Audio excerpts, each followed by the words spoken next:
we can only start in one place.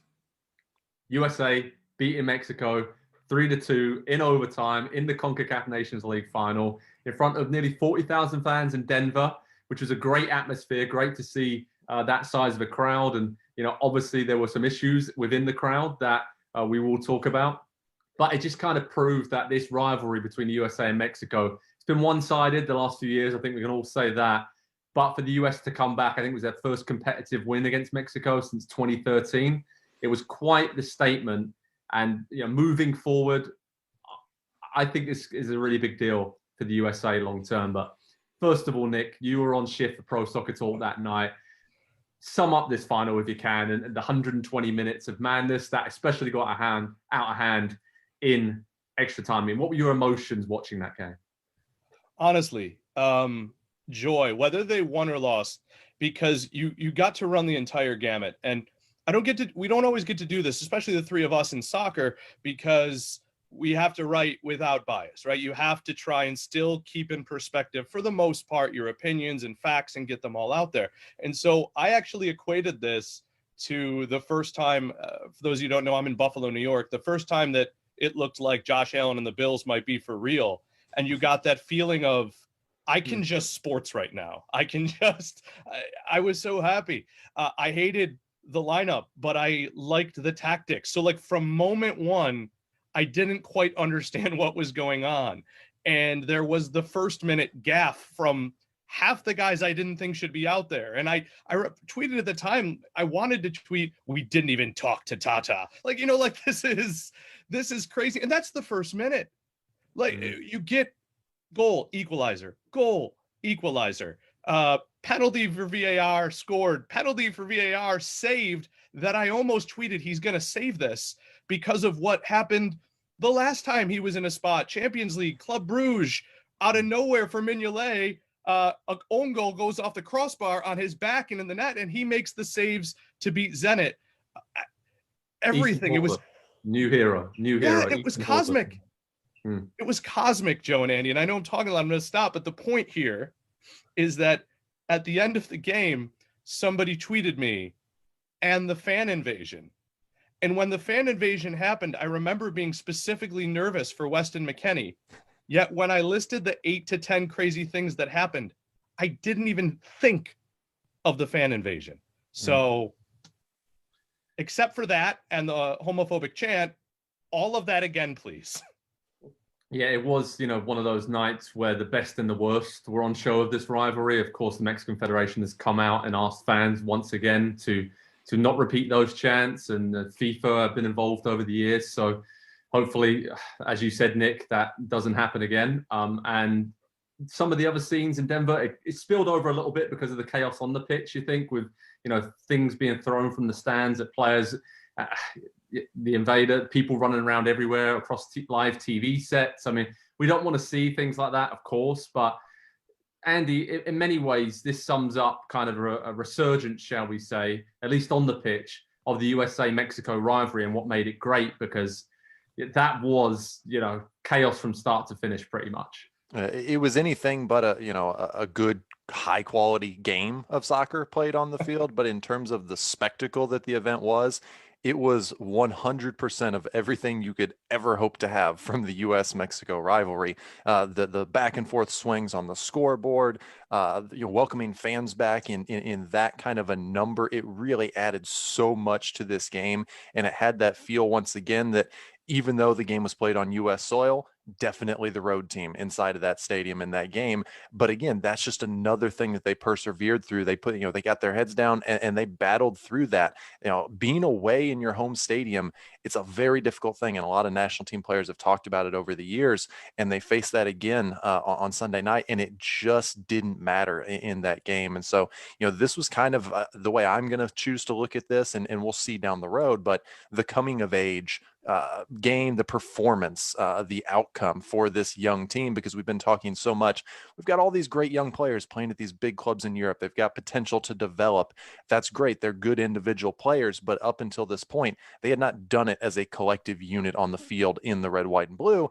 We finally saw that. And again, it wasn't pretty. It wasn't the best stuff that we'll ever see them play against some lesser competition, but it showed us that when it comes to a team that's as good as them or probably better, and I'm thinking 2022 World Cup, which is when you're going to face that kind of competition, they're not going to fold. They have something about them. They have a belief. They have the talent that they can find a way through some of those games. And so I am now, just based on what I saw in that game, so much more hopeful about making a run at the 2022 World Cup than I would have been a week ago prior to that game. They really showed something. And again, I don't like the guts and heart thing, but it was so gutty the way that they got through. They got over the line in that game and then held on late.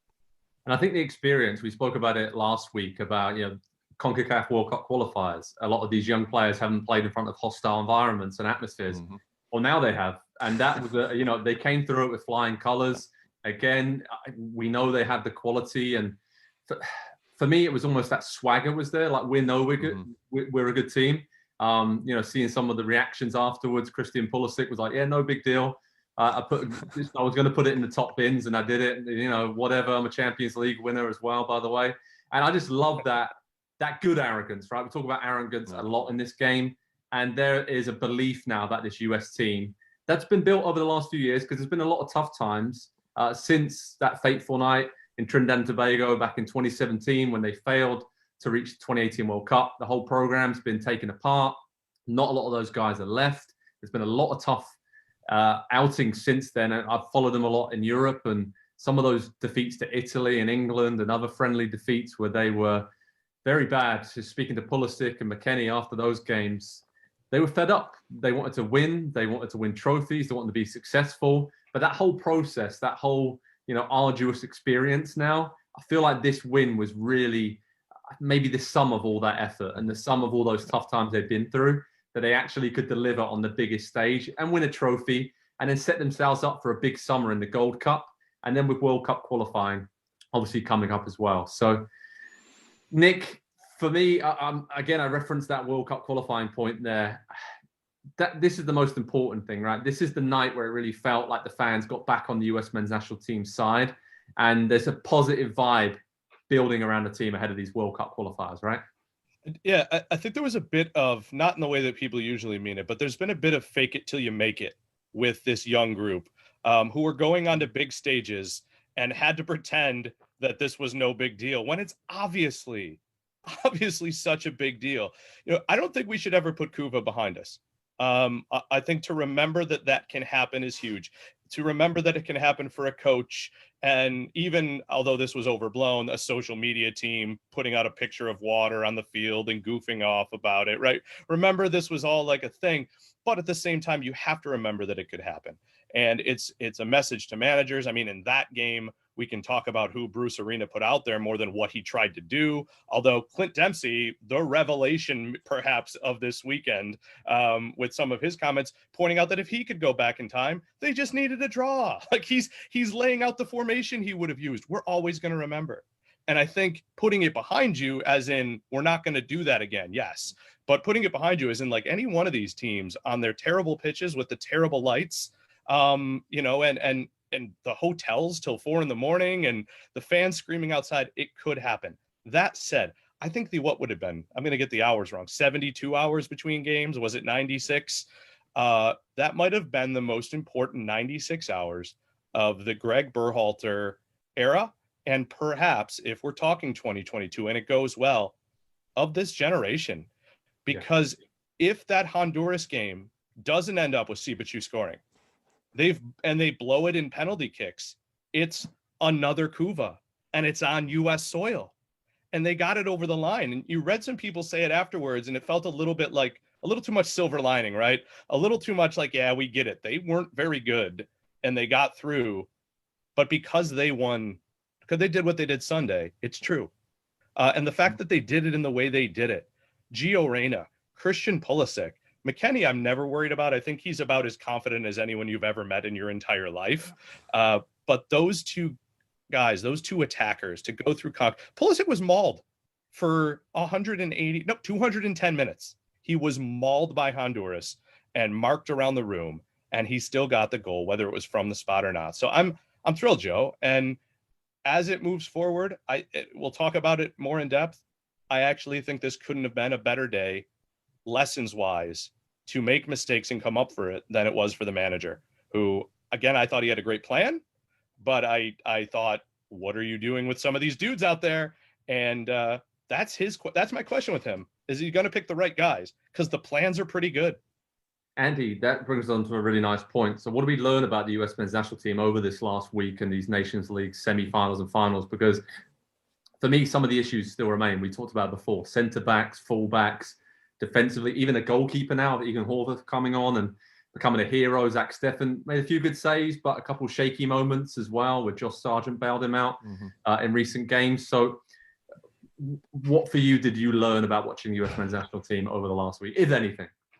I learned that they have a will to win that we didn't exactly know that was there before. We suspected because of what they've done individually with their clubs. We didn't know that as a collective that was there and that they could, band together and do that. But I don't think we answered any of the question, at least with positive answers that we had coming into last week. Center back maybe regressed in terms of the situation in my mind. I went into it thinking, okay, who's going to play alongside John Brooks? He just had a great club season. He's going to roll that into national team form this summer. It'll be all good. We finally got kind of the building block along the back line. But if Greg Berhalter is going to play a high line out near midfield, John Brooks can't play.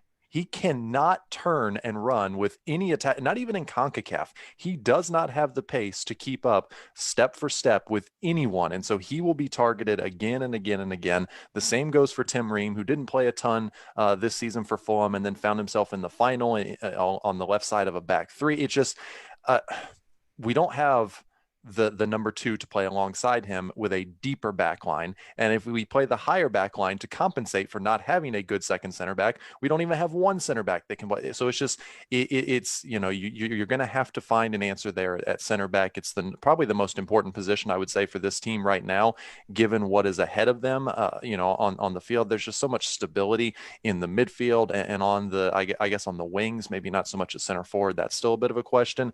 I'm terrified about center back. What's going to happen when World Cup qualifying starts if nobody steps up and makes that spot their own? Because I'd love for it to be Mark McKenzie. It would be a nice progression story for his career and could mean big things. But he just looked completely out of his element in both of those games, and especially early on against Mexico. He recovered okay. It's just, I'm terrified of who's going to be run out there at center back in a game that decides if we go to the World Cup or not. I agree. I think, the US over the years have had so many good defensive-minded players. It's never really been that much of a problem area. It's usually been creating chances and, putting them away. I'm not even that worried about the lack of a number 9 because, Reina, Pulisic, there's a lot of really good attacking midfield players there that can, when you need it, they will put something away. So that's fine for me. But yeah, Nick, how confident should the USA be heading into the Gold Cup this summer? Of course, it's going to be a very different squad with a lot of MLS-based players. But then World Cup qualifying. Should Mexico be worried legitimately that the US is here to knock them off top spot in the CONCACAF region? Because results like this, even though the US were underdogs and the bookies favored Mexico, Al Tree will be a little bit concerned, I think, with the upwards trajectory of a lot of these US players individually and now as a team as well. Yeah, well, let me ask you this. The Brooks point to me is you could write a book. I'm a big John Brooks fan. We've talked about it a lot. I think he's watching it with Wolfsburg, excellent passer. But what I wonder about is if Raul Jimenez is playing in that game, maybe you go from he's not going high up because he's got to deal with like two bulls just beating the tar out of each other. So if I'm Mexico, I'm only worried because set pieces, and I thought their defense wasn't going to be a problem for them. I thought they were well in control, including their defensive midfielders who have excellent pedigree. The mistakes, the simple mistakes they made. The U.S. wasn't great in the first half, but because they had Reina and Pulisic and picked up the ball where they did, they might have scored twice. So Mexico may have some worse. I think Costa Rica and Honduras both reminded us that CONCACAF is hard. The game before, the third place game, was insane. So is there reason to be confident? Yes. I look forward to a name we haven't brought up. I'm assuming he's going to be there for the Gold Cup and play every minute. I like the idea of Walker Zimmerman here. I like the idea of Walker Zimmerman next to John Brooks. I was surprised that Walker Zimmerman wasn't here. Are we going to get to see more of some of these MLS guys that we like so much that are very young? Are we going to see a guy I'm a fan of, but Julian Green, who's about to be an everyday Bundesliga starter? So as we decide I just want to see who's on this roster. I'm so excited for it. Are they randomly going to say, hey, Jordan Sibachu, you want to come be the guy for a little bit? These are all huge questions. So yes, I think they've turned the corner, but I still have questions. There you go. Exciting time for the US men's national team. Obviously won the CONCACAF Nations League, beat Mexico in that wild game, and then Gold Cup, World Cup qualifiers, a few tasty friendlies as well. They're going to be busy this summer, and we'll be busy on Pro Soccer Talk on NBCSports.com covering it. Three lads here. We'll have you covered with every news angle you need, analysis, reaction. There's a lot to talk about with this young US team. And gents, I feel like this is the start of something special now. So let's see where they go from here on out. And Greg Berhalter, even with some of his tactical changes, you have to say, all in all, I think he's got the team slightly ahead of where we thought they would be at this point heading into World Cup qualifying.